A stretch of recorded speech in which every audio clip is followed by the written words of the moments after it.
cette leçon aura deux parties. Dans la première partie, je vais présenter preuve de normalisation.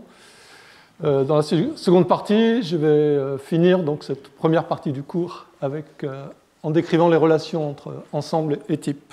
Comment décrire les ensembles en théorie des types.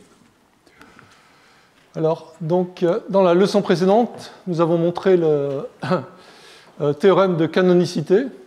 Donc, si T est un terme clos de type entier, il existe un entier K tel que T soit égal à la valeur K bar, donc au codage de K en théorie des types. La preuve donc, peut être faite sans introduire une relation de réduction sur les termes. Donc, pour faire cette preuve, j'ai mis au point donc, la définition de théorie des types et modèle de théorie des types, donc comme théorie équationnelle avec quatre sortes, donc la sorte des contextes, la sorte des substitutions entre contextes, la sorte des types et la sorte des éléments d'un type donné. Donc, j'ai donné l'analogie avec la théorie des anneaux. Donc, de même que même si on est intéressé par l'anneau des polynômes, c'est intéressant d'avoir une théorie générale des anneaux. Donc ici, on est intéressé par le modèle des termes, qui est le modèle initial pour la notion de morphisme strict entre modèles. Mais il est intéressant donc, de développer une théorie générale des modèles de la théorie des types. Donc en particulier, ici, je vais utiliser les modèles ensemblistes et les modèles de préfaisceau. Et dans la deuxième partie donc, du cours, je présenterai le modèle d'univalence, de l'axiome d'univalence. Et comme pour toute théorie équationnelle, essentiellement équationnelle, donc la description du modèle générique revient à décrire le modèle des termes. Donc c'est ici le modèle des termes. Et donc les propriétés de canonicité et de normalisation sont des propriétés du modèle initial. Et donc c'est purement équationnel. La preuve de canonicité, donc, comme nous l'avons vu, peut être faite sans introduire une relation de réduction sur les termes, et en fait peut être vue donc, comme une application de la méthode de construction de modèles par recollement le long d'un morphisme exact à gauche, donc, qui était ce morphisme exact à gauche. Et l'essence de la preuve, c'est qu'on a toujours, quand on fait ce modèle de recollement, le long d'un morphisme exact à gauche, on a toujours le morphisme de projection qui est strict. Et si on a le modèle initial, donc ce morphisme de projection va avoir une section qui est le morphisme initial. Alors cette preuve, donc, et ça va être important pour la preuve de normalisation, peut être vue en fait comme une formulation de la preuve de canonicité de Tate dans son papier de 1967, où l'on remplace la propriété de calculabilité par une structure de calculabilité. Donc ça c'est un thème de la théorie des types, c'est de voir les preuves comme objet. Donc c'est tout à fait ce qui se passe dans cet argument. Et donc, on va, au lieu de voir le prédicat de calculabilité comme un ensemble de valeurs de vérité, on va admettre qu'il peut être un ensemble quelconque. Donc ça va être une famille d'ensembles sur les termes clos d'un type. Et on va définir donc, quand est-ce qu'un environnement est calculable par induction sur le contexte, et qu'est-ce que c'est calculable au type produit, calculable au type sigma. Donc on suit l'argument, la définition de calculabilité comme Tate le faisait, être calculable à un type flèche, donc c'est envoyer un élément calculable sur un élément calculable. Donc ici, comme j'ai des preuves explicites, je suis explicite sur les preuves de calculabilité. Donc, une preuve de calculabilité à ce type-là, ça va être une fonction qui attend deux arguments. Le premier argument, c'est un terme, et le deuxième argument, c'est la preuve que ce terme est calculable. Et je peux définir, donc de manière, je peux regarder, donc ça revient, faire cet argument revient à regarder ce qui se passe dans la preuve de calculabilité en étant explicite sur cette preuve de calculabilité. Donc, par exemple, la preuve que lambda terme est calculable, donc ce qui sera écrit par ce terme-là, qui correspond donc à la preuve que le lambda B est calculable par induction en supposant que B, je sais que B est calculable, quand j'ai une preuve que B est calculable. Et de même, donc la preuve que l'application d'un terme calculable à un terme calculable est calculable, donc c'est la preuve que C appliqué à A est calculable, revient donc comme dans la preuve, donc je sais que C est calculable, et je l'applique à A et à la preuve que A est calculable. Et donc ce que je peux montrer, c'est que si j'ai un terme petit a dans ce contexte-là, alors A' va être une preuve que petit a est calculable. Et le fait d'organiser cette preuve comme une construction de modèle, donc ce modèle de recollement, va me permettre donc d'éviter d'avoir donc en particulier, ça va être une preuve pour la convertibilité. Donc j'aurai automatiquement que si A est égal à B de type A, donc la preuve que A est calculable va être égale à la preuve que B est calculable dans le type A' de A. Et c'est donc ce fait-là, cette construction de modèle, qui remplace l'argument syntaxique de Church-Rosser de confluence. Donc ça, c'était l'idée de Martin Löf dans ce papier. Et donc, c'est ce que je viens de dire. Donc, on a remplacé la preuve de confluence par une sémantique et le fait donc, que la forme canonique peut être extraite de la sémantique. Et on peut voir ça comme une traduction directe, donc en étant explicite sur les preuves, des intuitions de Gödel, qui étaient donc de cette définition des fonctions calculables. Donc, au type des entiers, être calculable, c'est être un entier naturel. Et au type de fonction, c'est envoyer un objet calculable sur un objet calculable. Et donc ça, c'est ce que Gödel écrivait pour une conférence donc, en 1941. Donc c'était important, au niveau épistémologique, c'était important que cette notion de calculabilité soit directement comprise. Donc, et Gödel, en fait, donc, a vraiment lutté pour être sûr qu'on peut voir cette preuve-là, au point de vue épistémologique, comme une preuve de cohérence. Donc il a fait cette conférence en 1940. En 1958, donc, il a écrit le papier Dialectica. Et dans les années 60, donc, Bernays a essayé de convaincre Gödel de faire une traduction en anglais de son papier. Mais Gödel n'a jamais été vraiment satisfait sur cette traduction. Et cette traduction n'a pas été publiée par Gödel. Cette traduction en anglais. Donc ça vient du fait, donc c'est vraiment... c'est un phénomène analogue, donc, comme on a vu en théorie des types, c'est est-ce qu'on peut voir cette preuve-là comme un argument de cohérence pour la théorie des types. Donc au niveau technique, donc, le fait qu'on peut voir cet argument de canonicité comme un cas particulier donc, de construction de modèles de recollement me semble répondre donc, aux objections sur la bêta-état conversion donc, qui sont discutées dans le papier suivant de Martin Löf. Donc, dans ce papier, Martin Löf essaye de dire que donc il ne faut pas ajouter état-conversion à la théorie des types, et même bêta-conversion sous la forme forte, parce qu'en fait, quand on regarde ce qui se passe dans la preuve de canonicité, on doit utiliser l'extensionnalité pour les fonctions dans la métathéorie. Et en fait, ce qui se passe ici, c'est qu'on peut voir cette preuve est en fait un argument de recollement de modèle. Le modèle n'a pas à être le modèle ensembliste, il marque pour un modèle quelconque. Donc en fait, quand on montre que si A est égal à B, alors A' est égal à B', dans la métathéorie, on n'utilise jamais en fait, l'égalité extensionnelle sur les fonctions. On utilise juste que donc la métathéorie, la théorie des ensembles, a la bêta-état-conversion. Alors, donc cette preuve est formellement analogue à la transformation de paramétricité. Donc la transformation de paramétricité, donc ça j'ai décrit de manière purement syntaxique. Donc on peut voir à chaque type A, on associe un prédicat donc à', donc une fonction de A dans l'univers, telle que si petit a est de type grand A, alors petit a' est de type A' de A.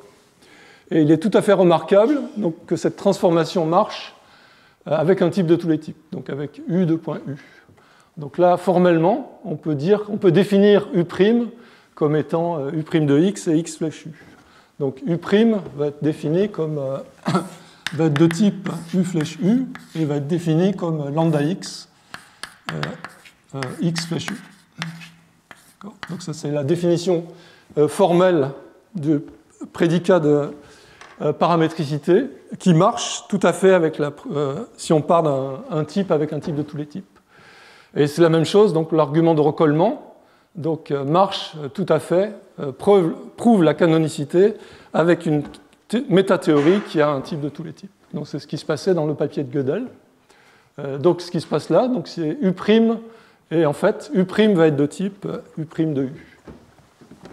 Donc U est de type U, on doit avoir U' de type U' de U, et c'est vraiment ce qui se passe, donc purement formellement, donc c'est remarquable que cette preuve marche.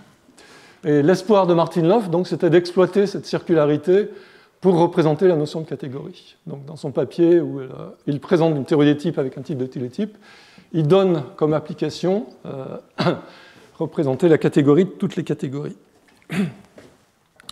Alors, à cause du paradoxe de Girard, Martin Löf remplace U de point U par une stratification des univers. Et ceci, donc, si on pense aux propositions comme type, ceci correspond à la stratification des propositions donc, introduite par Russell. Mais ce système ne peut pas être utilisé en pratique. Donc le système que j'ai présenté avec une hiérarchie d'univers, en fait, quand on essaye de l'utiliser en pratique, donc ça ne marche pas, parce que si on a ce système-là, chaque fois qu'on a une preuve en utilisant l'univers U0, on veut la même preuve pour l'univers U1, on va être obligé de la dupliquer. Donc en pratique, c'est tout à fait impossible à faire. Mais en fait, c'est ce qui faisait Wojowski à la main dans ses premiers essais de formalisation. Il avait un fichier avec U0 et il le copiait ce fichier en remplaçant U0 par U1. Donc on voudrait avoir des preuves polymorphes dans les univers. Donc Wojowski a réfléchi là-dessus. Il a proposé un système polymorphique dans les univers qu'on a essayé de préciser dans ce papier. Et il y a eu beaucoup de travaux, entre autres par Mathieu Sozo et Nicolas Tabarot, qui a essayé de préciser cette notion d'univers polymorphe, et c'est maintenant ce qui est implémenté dans les systèmes Coq et Lin. Alors en mathématiques, la notion d'univers n'est plus mentionnée explicitement. Donc elle était mentionnée explicitement dans les années 60, mais petit à petit, les mathématiciens en fait, ne mentionne plus explicitement la notion d'univers. Donc ça, c'est un exemple typique. Donc l'introduction de ce livre. Donc ils disent qu'on ne va pas faire attention à cette notion d'univers explicitement pour des raisons de lisibilité. Donc quand on veut implémenter les preuves, là on n'a pas le choix. On doit être explicite même sur cette notion d'univers. Et en fait, avec la théorie des types avec univalence, nécessite beaucoup plus l'utilisation des univers que sans l'univalence. Donc Mike Schulman en fait, donne un exemple d'un argument incorrect si on oublie cette hiérarchie. Donc si on essaye de... l'idée a priori, l'idée qui était l'idée de Mike Schulman, c'est qu'on va faire la preuve comme si on avait type de point type, et puis on va bien voir en fait, on va voir intuitivement si cette preuve est circulaire ou pas. Et en fait, il donne un exemple d'un argument incorrect si on oublie cette hiérarchie. Et donc, il pense, lui, son expérience, c'est qu'il est essentiel d'être explicite sur cette hiérarchie d'univers. Alors, en mathématiques aussi, un argument contre l'utilisation des univers, c'est que cette notion est très forte au niveau théorie de la démonstration. Donc, l'existence d'univers, au sens de Grothendieck, n'est pas prouvable en théorie des ensembles. Donc ça, c'est pourquoi les mathématiciens aussi essayent d'éviter les univers. Donc par exemple, dans le projet Stax, ils font appel à une technique pour faire des univers locaux et ne pas avoir à utiliser un système plus fort que la théorie des ensembles ZF. Donc comme on a vu, en théorie des types, au moins 100 types des propositions, cette théorie des types, même avec une hiérarchie d'univers, est strictement plus faible que l'arithmétique du second ordre. Donc cet argument-là contre l'utilisation des univers n'existe pas pour la théorie des types, même la théorie des types avec univalence. Donc en théorie des types aussi, la notion d'univers est utilisée pour représenter les propositions, donc surtout dans un cadre prédicatif. Mais même, donc si on a un type des propositions comme dans le système ROC ou dans le système LIN, là on a moins besoin d'univers a priori. Donc par exemple la preuve du théorème des 4 couleurs ne fait pas appel à la notion d'univers, donc juste la notion de proposition. Mais même dans ce cas, donc pour le système LIN, la notion d'univers doit être utilisée pour former des types de structures. Et là il faut faire très attention, donc quand on forme des types de structures comme la catégorie des groupes, a priori, donc cette catégorie va dépendre de l'univers. Donc ça, c'est un théorème qui a été montré formellement par Martin Escardo. Donc si on considère la théorie des groupes dans un univers U0, et puis donc on le plonge dans la théorie des groupes dans l'univers U1, donc ça, ce plongement n'est pas une équivalence de catégorie. Donc, ce dont on peut s'attendre, ce qui a été prouvé formellement, alors que la théorie des groupes de présentation finie donc, ne dépend pas de l'univers. Et donc ça, c'est aussi avec l'univalence. Donc si on prend les groupes maintenant de présentation finie, on va avoir une finiment présenté. Donc maintenant, ça va être une équivalence. Et donc avec l'univalence, on va pouvoir ces deux catégories vont avoir les mêmes propriétés. Alors, le problème avec la propriété de canonicité, c'est qu'elle ne suffit pas pour montrer que l'égalité est décidable dans le modèle initial. Et elle ne suffit pas donc, pour montrer que le typage est décidable, ou les propriétés donc, essentielles, comme le fait que la bêta-réduction préserve le type. La propriété de canonicité n'est pas suffisante pour cela. Donc pour cela, on a besoin d'une propriété plus forte que la canonicité, qui est la propriété de normalisation. Et donc ça, c'était tout à fait ce qui se passait dans le papier de Tate. Donc Tate commence par montrer la propriété de canonicité, mais ensuite, donc, motivé par Gödel, qui insistait sur le fait que l'égalité devait être décidable à tous les types, pas seulement le type des entiers, Tate essaye de montrer donc, cette propriété de normalisation, et il le montre donc, en raffinant son argument de canonicité. Et pour ça, donc, il a besoin d'introduire... il a besoin du fait que tous les types sont non vides, et à la place, donc, et c'est ce qui est fait aussi dans les preuves, donc ça c'est une référence qui contient une présentation très claire de cette preuve de normalisation. Donc à la place d'introduire ces termes zéro, on va introduire une notion de termes neutres et de termes normaux. Donc en fait c'est ce qui est naturel, parce que donc on veut montrer la normalisation, on veut montrer que tout terme est égal à un terme normal, est convertible à un terme normal. Mais pour définir la notion de terme normal, on a besoin de définir la notion de terme neutre, donc on a besoin d'une définition simultanée des termes neutres et des termes normaux. D'accord. Et donc, une fois qu'on a introduit cette notion-là, en fait, Tate peut raffiner sa preuve de canonicité et montrer une preuve de normalisation. Donc, le point de cet exposé, donc, c'est de montrer, d'expliquer comment, en remplaçant donc, des propriétés par des structures, on va pouvoir suivre cette preuve de Tate, ce raffinement de la preuve de Tate, pour montrer la normalisation en théorie des types. Alors, donc la preuve de Tate, en utilisant cette introduction des termes normaux et des termes neutres, donc les termes neutres, donc intuitivement, c'est les termes qui bloquent la réduction. Donc un terme neutre, c'est une variable, ou un terme neutre appliqué à un terme normal, et un terme normal, donc c'est un terme neutre, ou un terme abstraction, formé par l'abstraction. Alors, la preuve que tous les termes sont normalisables donc, suit la preuve de canonicité, mais a besoin donc, de ce lemme qui est montré par induction sur le type A, qui est que si un terme est calculable, alors le terme est normalisable, et si un terme est neutre, alors il est calculable. Et ceci est montré par induction sur le type A. Et on définit donc comment définir calculable. Pour le type de base, ça va être défini comme être normalisable. Et pour le type de fonction, comme pour la preuve de canonicité, c'est envoyer un terme calculable sur un terme calculable. On montre alors que chaque terme est calculable et donc normalisable par le point 1, par induction sur le terme.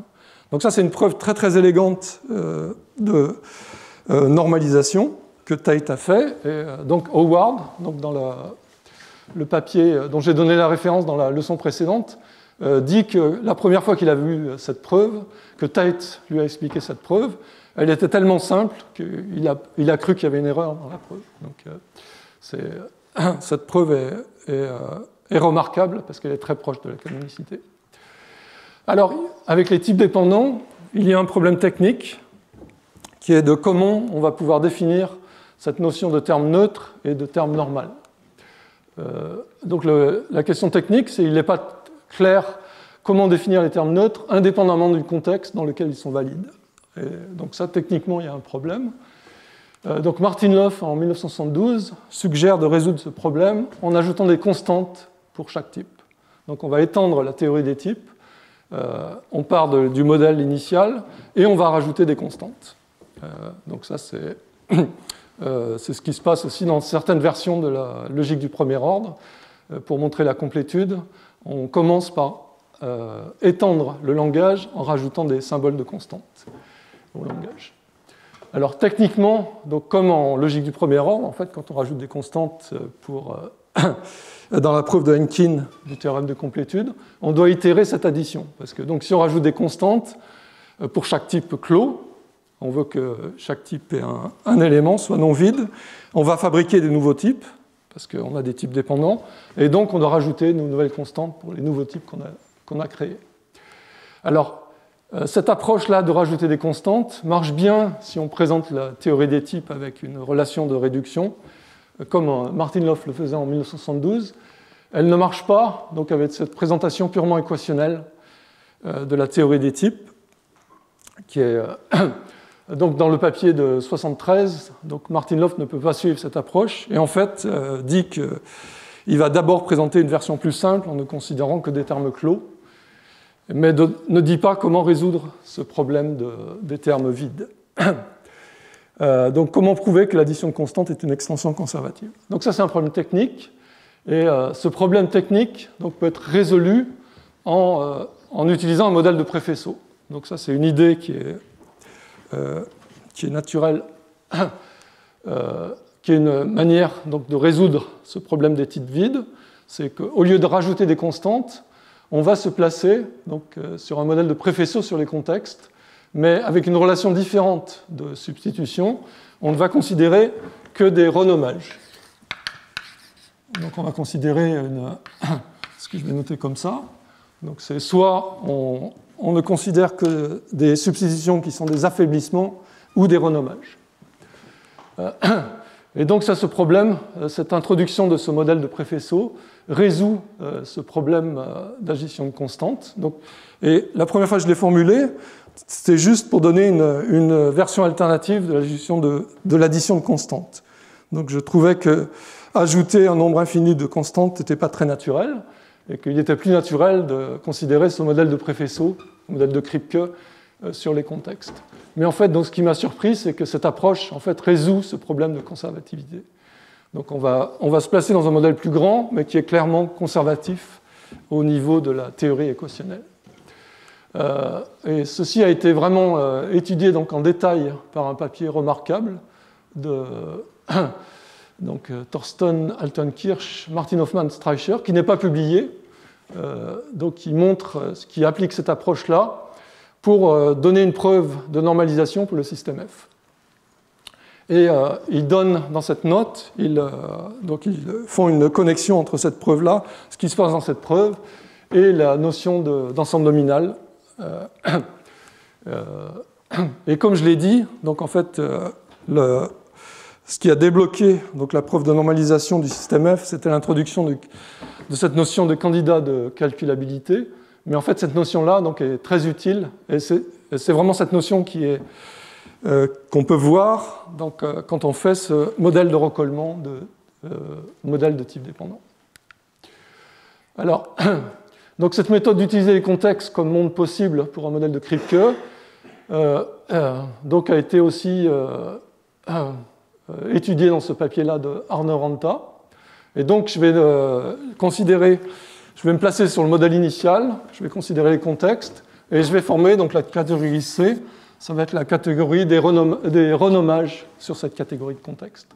Donc, intuitivement, donc, je vais me restreindre aux substitutions qui sont juste des renommages. Et en fait, cette notion de substitution peut être décrite de manière purement syntaxique. Alors, donc, c'est exactement à la place des renommages, je pourrais considérer les affaiblissements. Et ça, c'est exactement tout à fait analogue à ce qui se passe dans la théorie des ensembles nominaux, où on a le choix entre inclusion et renommage. Donc là, il y a une version des ensembles nominaux avec renommage qui a été considérée par Gabay et Martin Hofmann. Et en fait, donc, de manière un peu curieuse, il y a le même choix donc, qui intervient quand on a étudié les modèles effectifs de l'univalence. On a donné une version nominale des ensembles cubiques de Kahn. Et ici, il y a le même choix. On a le choix aussi entre inclusion et renommage. Donc en fait, le modèle que je vais présenter maintenant de Préfaisceau peut être vu en fait comme est tout à fait analogue au modèle de Préfaisceau qu'on va considérer pour les modèles de l'univalence, et en fait techniquement est plus compliqué. Donc là, comme le modèle que je vais présenter est techniquement compliqué, donc il faut avoir une vision directrice derrière ce modèle. Et donc la vision directrice derrière ce modèle, c'est de suivre la preuve de Tate telle qu'elle est formulée dans le papier de 67, mais de remplacer donc, les propriétés par des structures. Et si on a cette idée en tête, on écrit cette preuve de normalisation. Donc là, comme je l'ai décrit, donc, une fois qu'on a une catégorie C, on peut considérer le modèle de la théorie des types sur cette catégorie C. Donc je rappelle, un contexte est un préfaisceau. On peut définir ce que c'est qu'un type sur un contexte, sur un préfaisceau. On peut définir un élément donc, dans ce modèle de préfaisceau. Et donc, comme il a été remarqué donc, par Martin Hofmann en 1995, dans ce modèle de préfaisceau, on a une interprétation des univers. Donc on peut définir aussi une interprétation des univers. Alors, on peut définir sur ce modèle de préfaisceau, je peux définir un préfaisceau particulier qui est le préfaisceau des variables. Donc je vais définir un ensemble pour un contexte gamma et un type A dans le contexte gamma. Je vais définir un ensemble var gamma A. Donc qui est l'ensemble intuitivement, donc qui est le code pour les variables de type A au contexte gamma.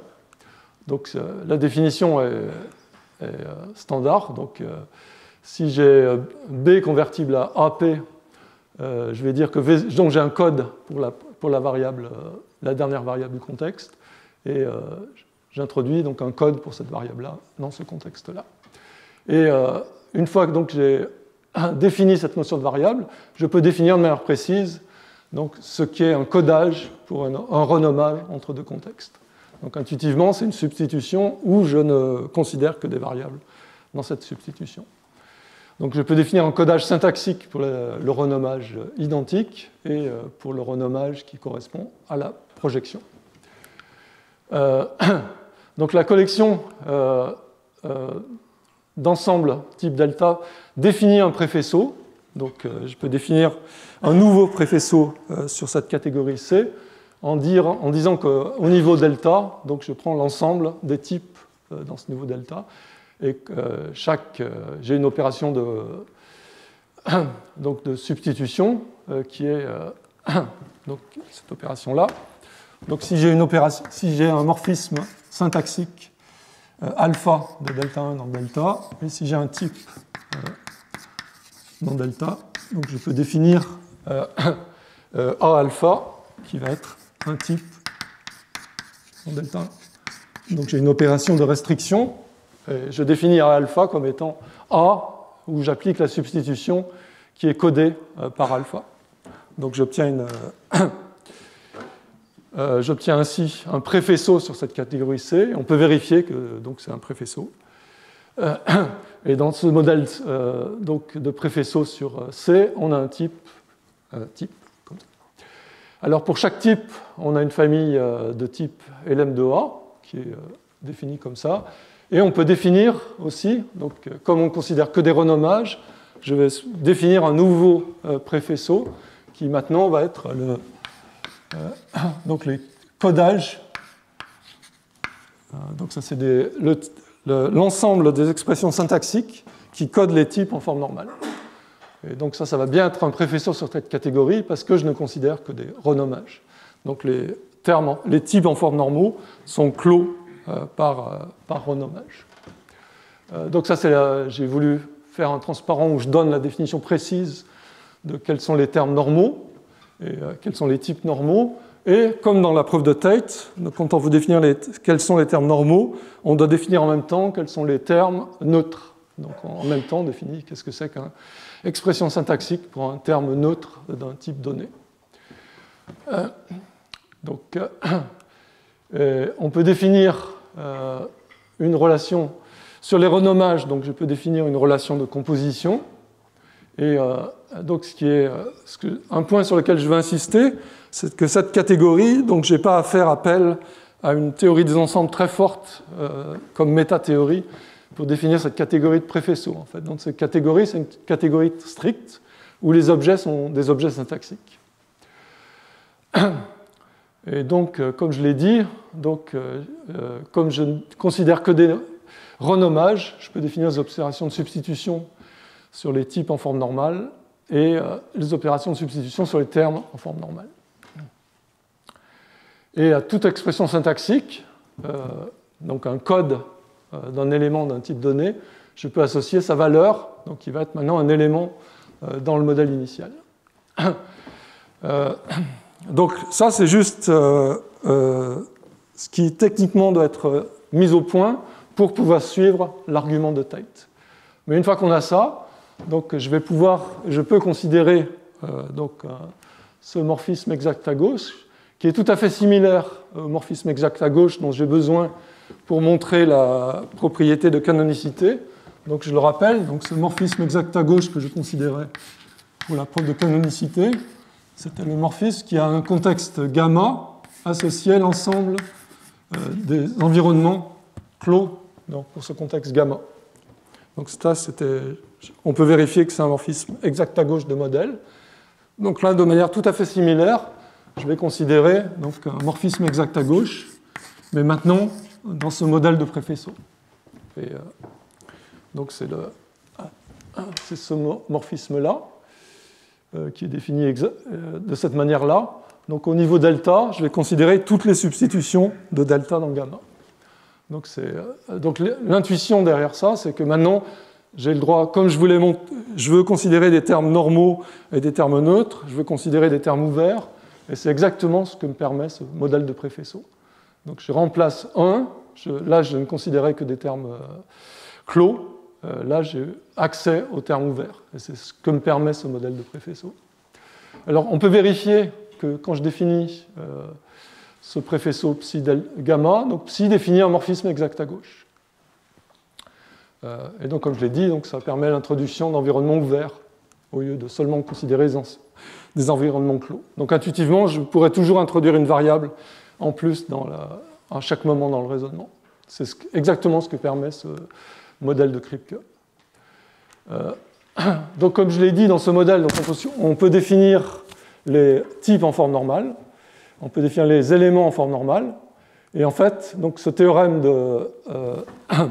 de normalisation va être représenté par le théorème suivant, c'est que dans ce modèle, donc, les applications qui ont un code d'un type en forme normale associent sa valeur dans le modèle initial, et à un terme en forme normale associe sa valeur, sont en fait des isomorphismes. Donc en fait, dans le modèle initial, il y a un isomorphisme entre les types qui ne sont pas nécessairement, donc qui sont représentés par des expressions qui ne sont pas forcément en forme normale, mais en fait, ce type-là est isomorphe à ce type S qui représente que des expressions en forme normale.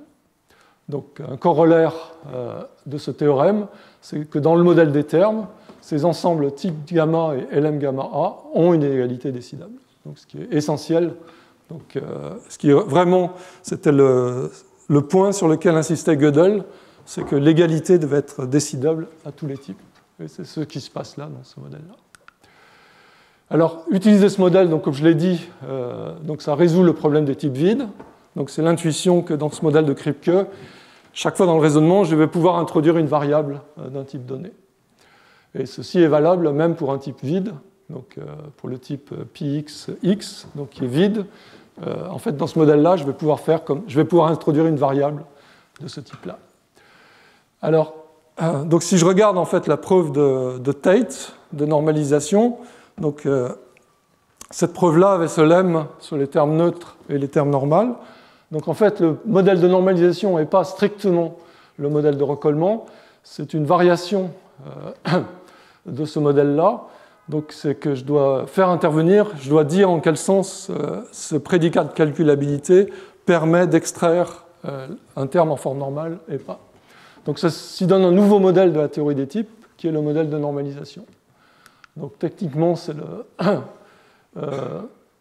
le modèle suivant, où en plus, donc, pour la preuve de canonicité, j'avais juste un prédicat ou une structure de calculabilité. Donc là, en plus, je dois avoir une structure qui dit, dans la preuve de Tate, c'était que tout terme calculable est normalisable et que tout terme neutre est calculable. Donc là, ça va être représenté par des fonctions dans ce modèle de Préfesso. La première fonction va me dire que si j'ai une preuve que le U est calculable, alors en fait, U est représenté par un élément en forme normale. Donc ça, c'est ce type-là. Ce type-là, c'est l'expression, le type des expressions, l'ensemble des expressions syntaxiques de ce type-là qui sont égales à U, dont l'interprétation est égale à U. Donc ça dit exactement, ce type-là exprime exactement, donc, en remplaçant propriété par structure, exprime que tout terme calculable est normalisable. Et cette fonction-là me dit que tout terme neutre est calculable. Donc tout terme neutre est calculable. Donc, et cette structure-là donc, intervient naturellement quand on veut transcrire la preuve de Tate pour une preuve en remplaçant propriété par structure. Et cette variation intervient donc, dans le papier sur la normalisation du système F que j'ai cité, donc de 1995. C'est exactement la même structure. Et là, donc, ce qui est remarquable, c'est que on peut définir l'interprétation des univers. Et donc, on peut définir U', qu'est-ce que être calculable au type X. Et donc, ça va être un ensemble, donc, parce que maintenant, j'ai remplacé propriété par structure. Donc, U' de X va être un ensemble.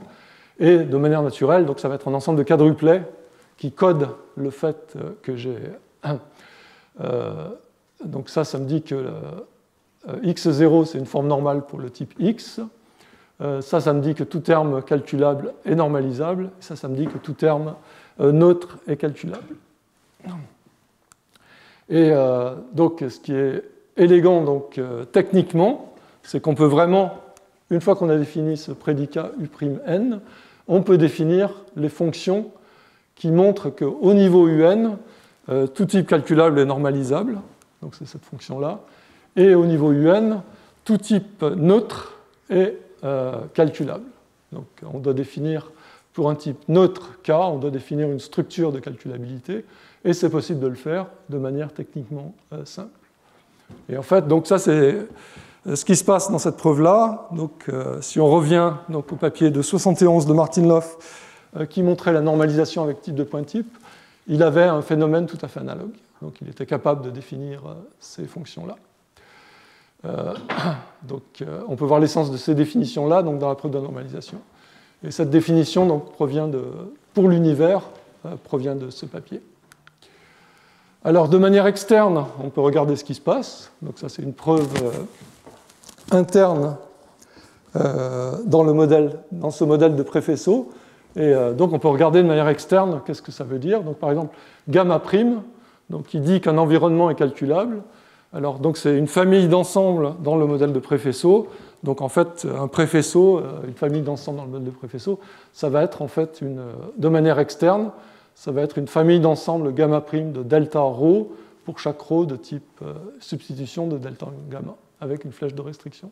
Donc c'est une structure assez compliquée.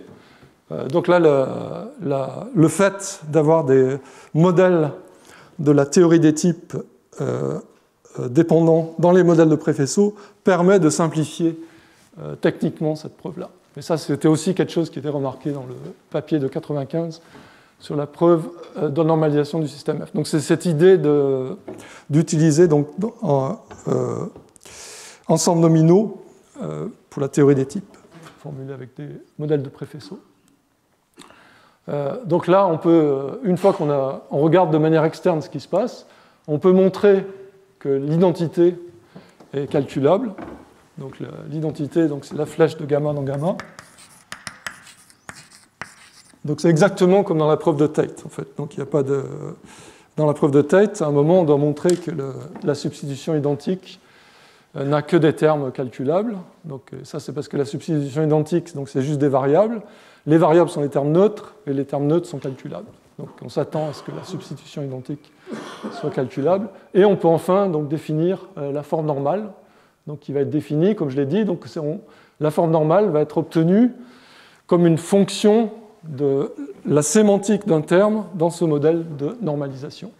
Donc la sémantique de terme A va être donnée par A'. Donc A', c'est la preuve que le terme est calculable. Et une fois que le terme est calculable, donc on peut extraire de cette preuve-là la preuve que le terme A est égal à un terme en forme normale. Donc c'est cette fonction-là, alpha A, que je calcule par induction sur le type grand A.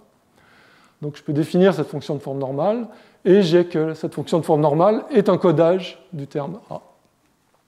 Et on peut montrer donc, que cette fonction de forme normale sur les types commute avec le produit dépendant. Donc la forme normale du produit dépendant va être égale à ça. Donc on obtient que chaque ensemble des termes du modèle initial a une égalité décidable. Donc si A est égal à B, alors donc là c'est la propriété de modèle, c'est que si A est égal à B, alors A' est égal à B'. Et donc comme NF de A est obtenu à partir de A', NF de A va être égal à NF de B. Donc c'est ça qui remplace la preuve de confluence. Et c'était ça donc l'intuition fondamentale donc, qui était derrière le papier de Martin-Löf et de l'idée qui revient à Peter Hancock, en fait, de remplacer la preuve de confluence par un argument sémantique.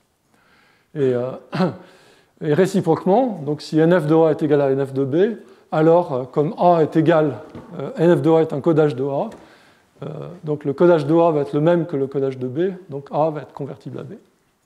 Et en fait, on peut montrer que cette fonction NF est un inverse de la fonction d'évaluation.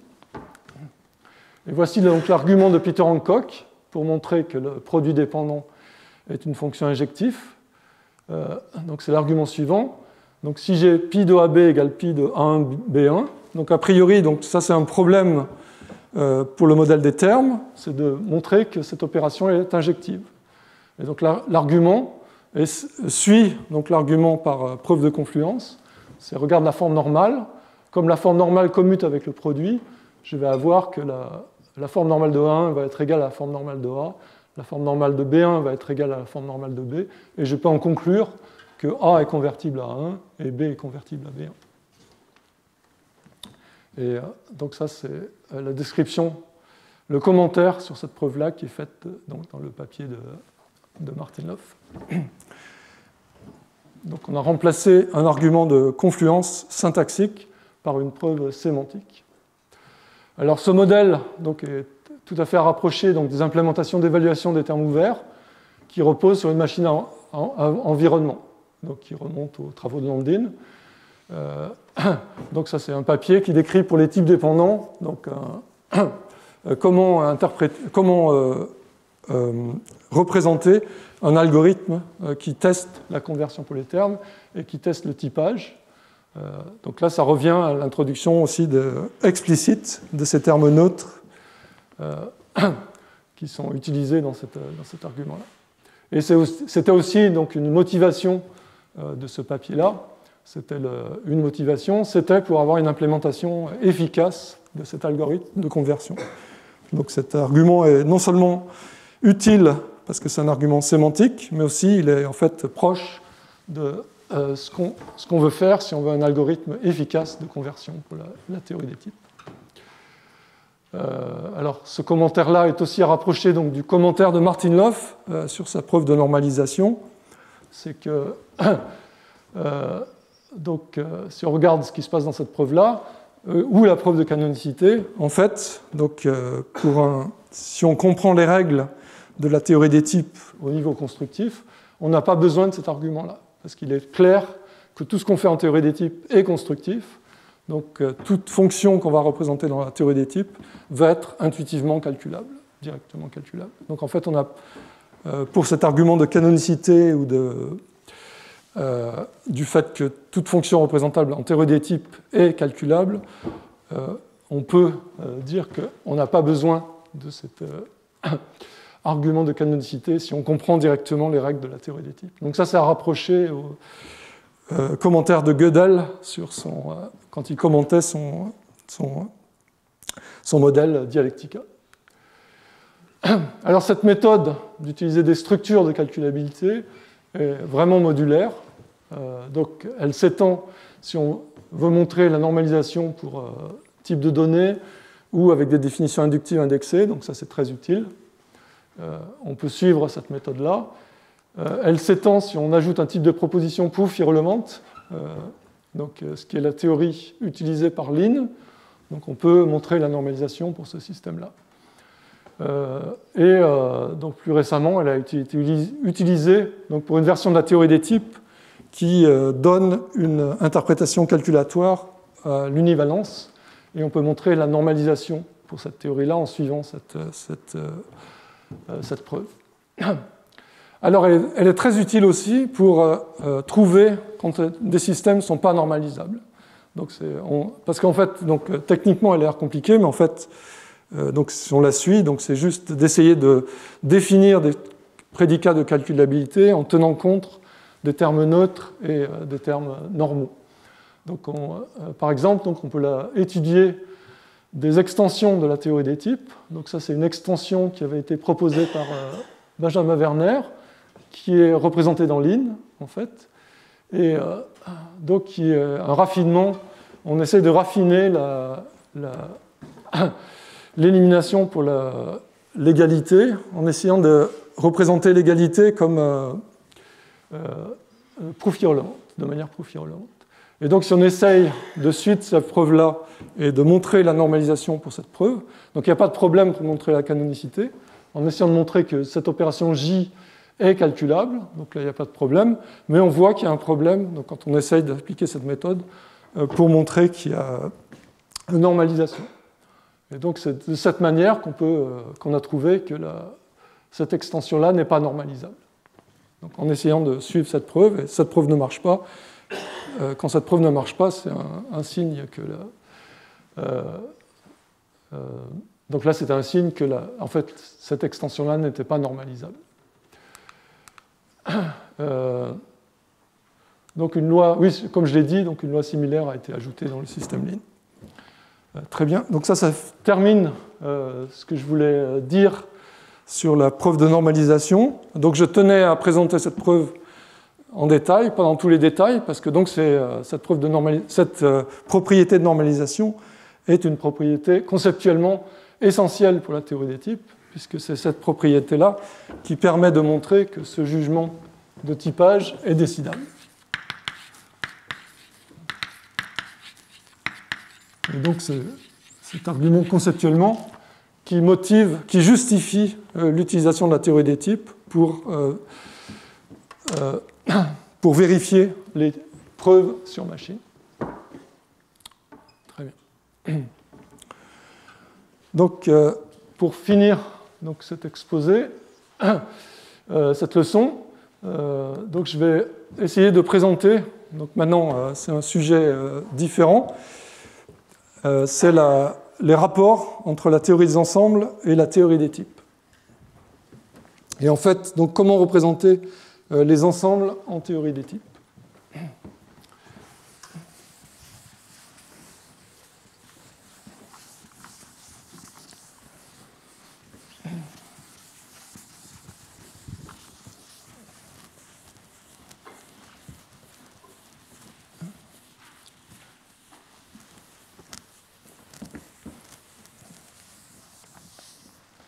Donc, pour commencer ces rapports, donc je vais commencer par une version de paradoxe de Russell, donc, qui m'a été communiquée donc, par Debrun. Donc, c'était le soir de ma thèse. Donc, on discutait des paradoxes et Debrun m'a dit qu'en fait, il avait une version très concrète du paradoxe de Russell, qui était le paradoxe des arbres. Donc, c'est qu'est-ce qu'un arbre? Donc, un arbre, c'est obtenu en prenant une famille d'arbres donnée. Si on a une famille d'arbres, comment former un nouvel arbre? C'est qu'on rajoute une racine et on prend la collection de tous les arbres. Donc ça, c'est qu'est-ce qu'un arbre intuitivement. Donc disons qu'un arbre est bon. Donc quand est-ce qu'un arbre est bon? C'est que cet arbre-là est bon si l'arbre que j'ai formé ici est différent de tous ses sous-arbres immédiats. Donc un arbre est bon, c'est T est différent de TI pour chaque I. D'accord. Alors, donc ça c'est la définition. Donc là est le point de Brun, c'est-à-dire que si je prends l'arbre obtenu en rassemblant la collection de tous les arbres qui sont bons, cet arbre-là doit être bon. Alors en effet, donc, si tous les arbres TI sont bons, si je suppose que TI est bon, donc cet arbre T ne peut pas être égal à TI, parce que si T est égal à TI, donc T doit être bon. Okay. Mais être bon, c'est être différent de chaque TI. Donc T ne peut pas être égal à un TI. Donc, une contradiction. Donc T est bon lui-même. Mais si T est bon, il doit apparaître dans cette énumération. Et donc, si T est bon, il existe, comme j'ai énuméré tous les TI, il existe un I tel que T est égal à TI. Très bien. Donc ça, c'est la version de Debrun du paradoxe de Russell. Et c'est une version donc très concrète. Je n'ai pas besoin de parler d'ensemble. J'ai juste besoin d'arbres. Et ça montre qu'il n'y a pas d'arbres. On a un paradoxe comme ça. Et donc l'intérêt de cette version de Debrun, pour moi, c'était qu'il était direct donc, de représenter ce paradoxe en théorie des types avec un type de tous les types. Donc là, ça donne une nouvelle version du paradoxe de Girard. Mais, donc, contrairement au paradoxe de Girard qui utilise juste le produit dépendant et un type de tous les types. Donc là, on a besoin d'une version de la théorie des types qui est un peu plus sophistiquée. On a besoin non seulement du produit dépendant, mais on a aussi besoin de la somme disjointe, la somme sigma, et on a besoin d'introduire ce type de données pour les arbres. Donc, qu'est-ce qu'un arbre en théorie des types?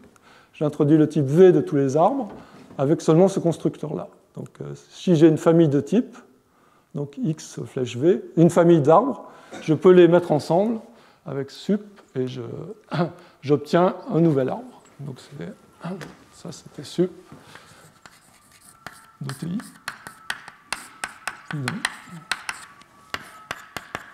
Okay. Et pour représenter ce paradoxe, en fait, on n'a pas besoin de la récursion sur type V, on a juste besoin d'un opérateur d'analyse de cas. Donc, alors en fait, donc ça, on peut représenter le paradoxe de Debrun de cette manière-là en théorie des types. C'est qu'on va définir quand est-ce qu'un type est bon. Donc, si j'ai un arbre, quand est-ce qu'un arbre est bon? Si j'ai un arbre comme ça, quand est-ce qu'il est bon? Ça va être exactement que pour tout x dans x, cet arbre-là n'est pas égal à l'arbre f de x.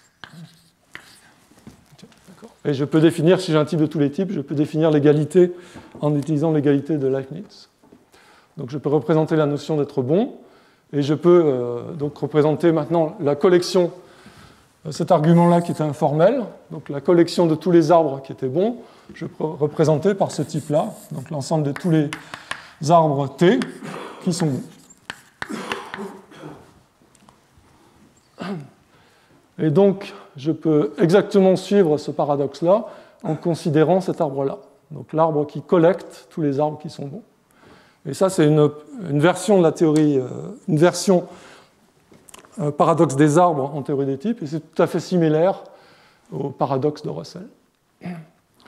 Alors, une autre version que je peux considérer aussi, c'est maintenant, pour cette version-là, j'ai besoin juste de l'analyse de cas sur ce type de données. Si je permets principe d'induction sur ce type de données, en fait, tous les types sont bien fondés par ce principe d'induction, et donc l'ensemble de tous les arbres va pas pouvoir. Je peux considérer cet ensemble-là, qui est à la fois bien fondé, est égal à un de ces sous-arbres immédiats, donc il ne peut pas être bien fondé. Je peux former en fait une version qui est comme le paradoxe de Burali-Forti sur les ordinaux. Alors, donc ça, j'ai trouvé ça intéressant parce qu'en fait, ça montre vraiment intuitivement comment représenter les ensembles en théorie des types. En fait, donc la notion d'ensemble semble primitive, mais en fait, la notion d'ensemble, c'est une notion très sophistiquée, telle qu'elle est utilisée dans un système ZF. En fait, les ensembles donc, sont comme ces arbres-là, des arbres, mais où je dois considérer les arbres à bissimulation près. Parce qu'en fait, quand je forme un ensemble, donc ça c'est la notation en théorie des ensembles, je collecte ensemble des éléments. D'accord ? En fait, par rapport à cette notion concrète, intuitive des arbres, la différence entre théorie des ensembles, c'est que là, cette énumération, je dois oublier, dans cette énumération, je dois oublier les permutations des TI et les duplications des TI. Donc en fait, la notion d'ensemble en théorie des types est une notion, et aussi intuitivement, c'est une notion très sophistiquée où j'ai besoin de cette opération où j'oublie l'ordre et j'oublie les duplications. Et donc, quand j'ai regardé cette version du paradoxe de Brun, donc je me suis rendu compte qu'en fait, ce type V des arbres, c'était un cas particulier de ce type W introduit par Martin-Löf en 1979. Mais en fait, donc ce type, l'origine, si je regarde l'histoire de comment ce type a été introduit, il a été en fait introduit par Peter Axel, dans ce cas particulier pour l'ensemble des arbres, et c'est cette introduction-là qui a motivé en fait, l'introduction de ce type W. Et ce type était précisément introduit donc, pour représenter les ensembles en théorie des types et les ensembles comme des arbres. Donc c'est ce type-là, donc je vais réécrire. Donc c'est V. Donc il y a un seul constructeur qui est pour un univers donné. Donc je considère le type de données avec ce constructeur-là. Alors, ce type-là a une histoire intéressante. Donc, il a été introduit d'abord par un étudiant donc, de Peter Axel, mais l'introduction de ce type-là ne venait pas pourquoi il a été introduit, ce n'était pas pour représenter les arbres en théorie des types, ou les ensembles en théorie des types, c'était pour représenter les ordinaux en théorie des types. Donc, si je rappelle donc, le type des entiers, le type des ordinaux tel qu'il était introduit par Hilbert, en fait, et après introduit par Martin-Löf, c'était que j'ai les constructeurs 0, successeur, et le constructeur limite.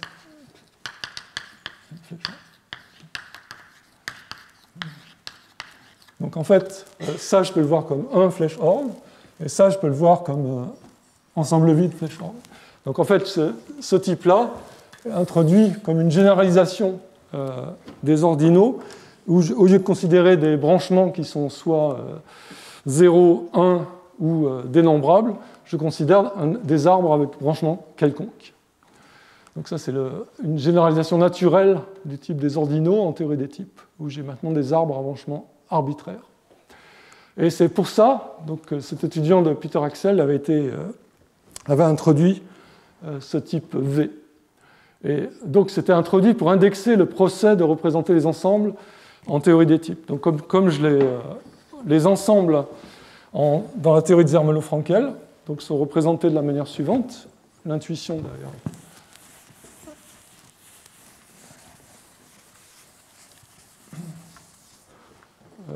donc ça c'est comme les gens motivent la théorie des ensembles, donc c'est qu'on part avec l'ensemble vide, et puis après on va définir donc les sous-ensembles de V alpha. Et on va itérer, donc pour un ordinal limite, on va itérer ce processus-là. Donc c'est comme ça l'intuition de ce que c'est qu'un ensemble, donc la version stratifiée des ensembles.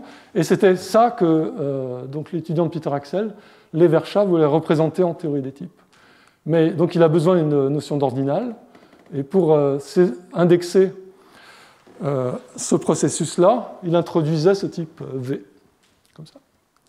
Et donc, comme le raconte donc Peter Axel dans ce papier, Peter Axel s'est rendu compte, une fois que la thèse a été finie, en fait, s'est rendu compte qu'en fait, on pouvait directement utiliser ce type V pour représenter les ensembles de cônes des arbres. Et donc, c'est l'histoire de ce type V, donc, qui a aussi motivé après le type W. Donc, c'est au lieu de penser aux éléments de V comme des ordinaux généraux, on va voir les éléments de V comme des arbres. Alors, comme je l'ai dit, donc, en théorie des ensembles, il faut considérer les ensembles à permutation et à duplication près. Donc, c'est pour ça. Donc, comment définir si j'ai deux arbres alpha et bêta, quand est-ce que ces arbres vont être égaux? C'est une définition qui est récursive. Donc, ces arbres-là vont être égaux si chaque sous-arbre de cet arbre-là est égal à un sous-arbre de cet arbre, et réciproquement. Mais comme la définition d'égalité est récursive, donc c'est cette définition-là qui correspond à la notion de bissimulation qui est considérée donc, en langage de programmation. Et donc ceci capture cette définition-là, capture exactement l'intuition que dans cette notion, l'ordre et la duplication ne doivent pas jouer un rôle. Et une fois que j'ai défini l'égalité de ces ensembles de manière inductive, je peux définir l'appartenance. Donc dire qu'un arbre appartient à un autre, c'est dire qu'il est égal à un sous-arbre immédiat de cet arbre-là. Mais pour ça, j'ai besoin de la définition d'égalité. Donc là, on voit bien que la notion d'égalité en théorie des ensembles est une notion très sophistiquée, en fait. Cette induction est très, très complexe. Donc l'ensemble vide, je vais faire partir d'une collection d'arbres vides. Et je peux définir l'ensemble vide. Et je peux définir, si j'ai une liste d'éléments, je peux définir cet ensemble fini de cette manière-là. Je peux définir la réunion de deux ensembles. Et je vais pouvoir coder l'ensemble oméga donc en théorie des ensembles. Donc oméga, c'est défini comme cet ensemble-là.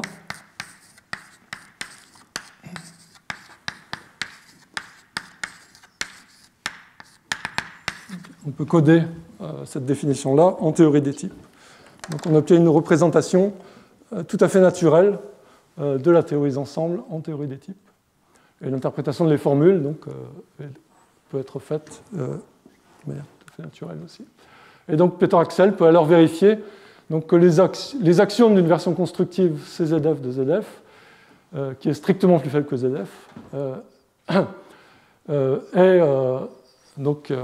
est montrable. Donc toutes les traductions de tous ces axiomes sont montrables en théorie des types. Donc on obtient une justification de la théorie des ensembles en théorie des types.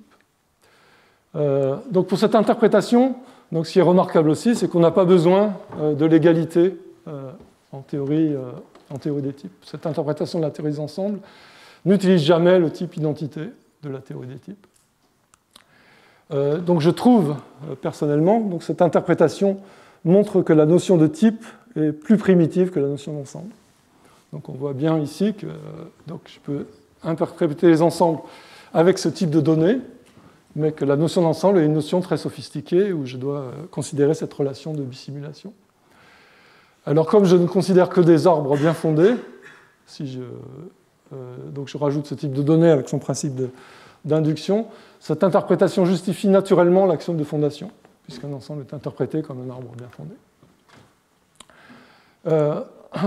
Donc comme je l'ai dit, donc, on peut voir aussi cette interprétation-là comme les ensembles peuvent être obtenus par itération de cette opération-là.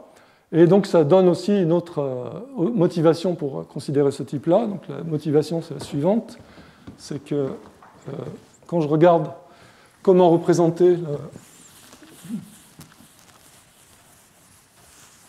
les sous-ensembles, donc si je veux représenter l'opération de sous-ensemble en théorie des types, en fait, donc ça c'est un point sur lequel Peter Hancock insiste, c'est qu'il y a deux manières naturelles. La première manière, ça va être de représenter ça comme un prédicat sur X, donc, et le type des propositions est remplacé par un univers. Mais l'autre manière, qui est aussi naturelle, c'est de remplacer ça comme... donc je vais plutôt noter A. C'est de noter ça comme les familles sur A. Donc il y a deux manières assez naturelles en théorie des types de représenter qu'est-ce que c'est qu'un sous-ensemble de A. Donc la première manière, c'est celle-là. La deuxième manière, c'est celle-là, où je dis qu'en fait, un sous-ensemble de A, ça va être donné par une famille d'éléments de A. Et si on utilise cette représentation des sous-ensembles, et qu'on veut calculer un point fixe de cette itération-là, on obtient ce type V aussi. Voilà. Donc, en présence d'un type de proposition, cette interprétation a été étudiée donc, par Benjamin Werner dans ce papier-là, et il a montré, donc si on ajoute un axiome à la théorie des types, on peut en fait, de cette manière-là, on peut interpréter Zermelo-Frankel en théorie des types. Et donc ça a été utilisé dans le système Lin, et en fait, le système Lin, donc Mario Carnero a pu montrer que ce système est probablement équivalent donc à ZFC plus une hiérarchie de cardinaux inaccessibles. Et en fait, donc ça c'est utilisé aussi pour la formalisation. Donc Mario Carnero avait une formalisation du théorème de Dirichlet, mais aussi théorème des nombres premiers, dans le système MetaMat. Et cette formalisation-là, c'était une preuve formelle du théorème de Dirichlet à partir des axiomes de la théorie des ensembles. Alors, comme on a une interprétation des axiomes de la théorie des ensembles dans Lin, en fait, on peut faire une traduction de cette preuve-là dans le système Lin, et de cette manière-là, Mario Carnero a obtenu une preuve du théorème de Dirichlet dans Lin. Donc, d'abord, on l'obtient pour ce codage. Le théorème de Dirichlet, donc c'est sur l'ensemble. En théorie des ensembles, c'est sur cet ensemble oméga. Mais en fait, donc, Mario Carnero a pu montrer que si on avait une version du théorème de Dirichlet pour oméga, on va avoir aussi une version pour le type de données entier. Et de cette manière-là, Mario Carnero a obtenu une preuve du théorème de Dirichlet dans Lin. Alors, il y a deux variations de cette interprétation que je voudrais présenter. Donc, la première variation est, je trouve, très élégante. Elle est due à Alexandre Miquel. Donc, c'est l'idée qu'au lieu d'utiliser des arbres, en fait, on peut utiliser des graphes pointés. Donc un ensemble va être représenté par un graphe pointé. Donc intuitivement, cette relation-là représente la relation d'appartenance. Et donc ce que Miquel a remarqué, c'est qu'on peut définir imprédicativement cette relation de bissimulation comme plus grand point fixe. Donc on va pouvoir définir de manière imprédicative que deux graphes pointés représentent le même ensemble. Mais de cette manière-là, on va obtenir une interprétation de la théorie des ensembles où les ensembles ne sont pas nécessairement bien fondés. Donc on va obtenir une représentation de la théorie des ensembles qui avait été en fait étudiée par Peter Axel, où on se permet un ensemble X est égal à l'ensemble qui a un seul élément X. Donc ça, c'est représenté par un graphe pointé qui est de cette manière-là. Donc ça, c'est une autre représentation de la théorie des ensembles en théorie des types, où on représente un ensemble est représenté par un graphe pointé. Mais là aussi, donc on voit que la relation d'égalité est tout à fait non triviale, c'est la relation de bissimulation, donc qui peut être définie de manière imprédicative comme étant la réunion de toutes les relations qui sont des relations de bissimulation. Et on obtient de cette manière un modèle de la théorie des ensembles, non nécessairement bien fondé. Mais donc l'avantage de cette représentation-là, c'est qu'on n'a pas besoin de type de données. On n'a pas besoin d'introduire un type de données comme le type des arbres.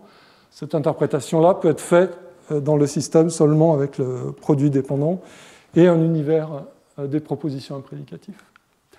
Et de cette manière-là, donc Alexandre Miquel construit encore une nouvelle preuve du fait qu'un système avec un type de tous les types est contradictoire, qui est une preuve très naturelle. Donc c'est comme si on a un type de tous les types, avec ce codage, on va avoir un ensemble de tous les ensembles, et on peut exactement suivre l'argument de Russell. Donc on peut définir un graphe universel si on a un type de tous les types.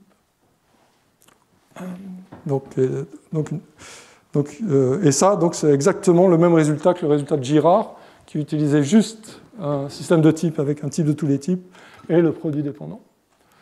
Et il y a une autre application de cette traduction-là, c'est de donner la force logique d'un système de la théorie des types avec un type des propositions et 3 univers. Et le produit dépendant, donc là, théorème d'Alexandre Miquel, c'est que cette théorie des types-là est plus forte que la théorie des ensembles de Zermelo. Donc Alexandre Miquel a pu montrer qu'on peut interpréter la théorie des ensembles de Zermelo dans ce système de la théorie des types. Et ça, donc, ça a rapproché en fait, d'une traduction qui existait déjà pour la théorie des topos, où on représentait les ensembles comme des graphes, mais là, c'était des relations bien fondées. Donc ça, c'est une version non bien fondée de cette interprétation. Très bien. Et maintenant, donc, je voudrais terminer par donc, la deuxième variation sur cette interprétation des ensembles en théorie des types.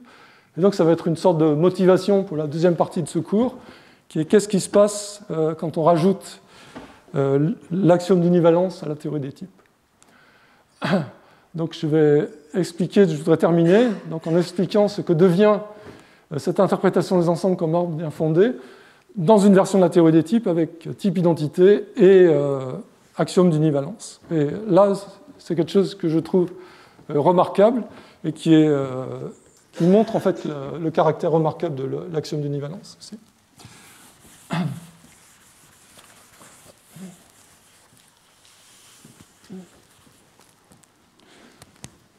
Donc là, comme je l'ai dit, pour avoir cette interprétation-là, Peter Axel n'avait pas besoin de le type égalité.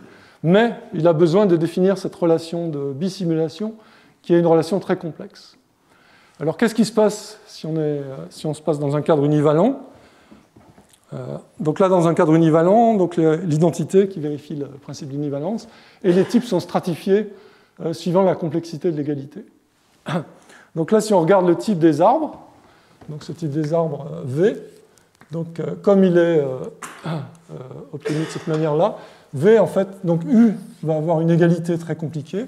Donc on peut montrer que U n'est pas un n-type pour chaque n. Donc n, ça c'est la stratification introduite par Bobovsky. Et en fait, le type V aussi va être un type avec une égalité très compliquée. Donc V n'est pas un n-type pour chaque n. Donc V, a priori, il y a un problème si je veux utiliser V pour représenter les ensembles. Donc on peut introduire le type des propositions. Ce type des propositions est un ensemble. Alors, donc ce qui se passe dans ce cadre, c'est ce que j'ai dit qui était derrière donc, les deux manières de représenter une propriété sur A, donc une structure sur A. Donc, ce qui est remarquable en théorie des types avec l'univalence, c'est que maintenant, c'est un théorème que ces deux représentations-là sont équivalentes. Donc ça, c'était un problème en théorie des types. On avait ces deux manières de représenter qu'est-ce que c'était qu'une structure sur A. Et là, avec l'univalence, ces deux manières-là vont être équivalentes. Et donc on peut raffiner ça en disant, donc maintenant on a une notion de proposition. Donc on peut raffiner cette équivalence en disant que les propriétés sur A vont être équivalentes au plongement dans A. Donc ça, on peut définir qu'est-ce que c'est qu'un plongement une fois qu'on a introduit cette égalité-là, et on va voir cette équivalence-là. Et donc, ça suggère de revenir à cette définition-là, Donc là, il y avait quelque chose de pas très naturel, c'était que je voulais mettre ensemble des arbres, mais pour mettre ensemble des arbres, j'utilisais cette famille-là. Et il fallait dire que cette famille n'avait pas de duplication, et je ne devais pas tenir compte de l'ordre dans lequel on définit cette notion-là. Et donc ça va être représenté de cette manière-là. Je vais dire qu'est-ce que c'est qu'un ensemble. Donc maintenant, dans ce type V, je vais définir qu'est-ce que c'est qu'un ensemble en définissant cette notion-là, qu'est-ce que c'est qu'un ensemble itératif sur V. Je vais dire que la fonction f donc de x dans V est un plongement. Donc ça, c'est une notion qu'on peut définir en théorie des types, qui dit exactement, donc ça c'est une énumération de A, intuitivement, c'est une énumération de A sans duplication. Et donc ce qui est remarquable, c'est que l'égalité sur cette... si je regarde deux plongements comme ça, sur A, donc maintenant j'ai...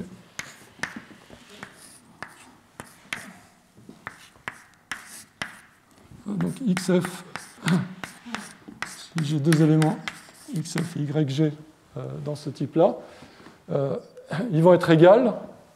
L'égalité que j'ai en théorie des types va me dire exactement que Y est une permutation de X. Et ça vient automatiquement de comment se passe l'égalité une fois que j'ai introduit l'univalence. Donc là, c'est une idée très très élégante, donc par Håkan Gilterud, introduit dans ce papier-là, donc qui a reformulé ce qui se passe pour cette interprétation de Peter Axel en théorie des types avec univalence.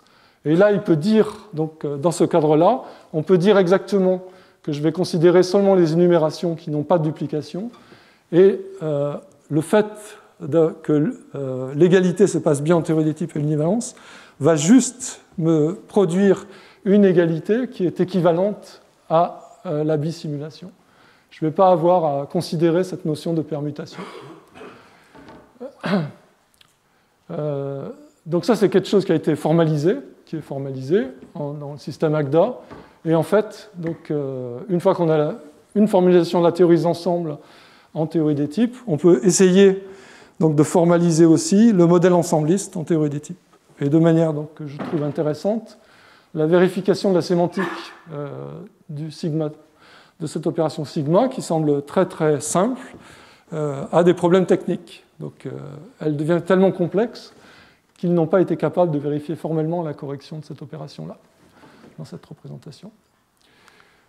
Donc ça, je voulais terminer là-dessus, parce que c'est un très bon exemple de ce qui se passe avec l'axiome d'univalence. Donc ça permet de revisiter des constructions de théorie des types. Donc cette construction-là était très très élégante de Peter Axel, mais on avait besoin d'introduire cette notion de bisimulation sur les arbres.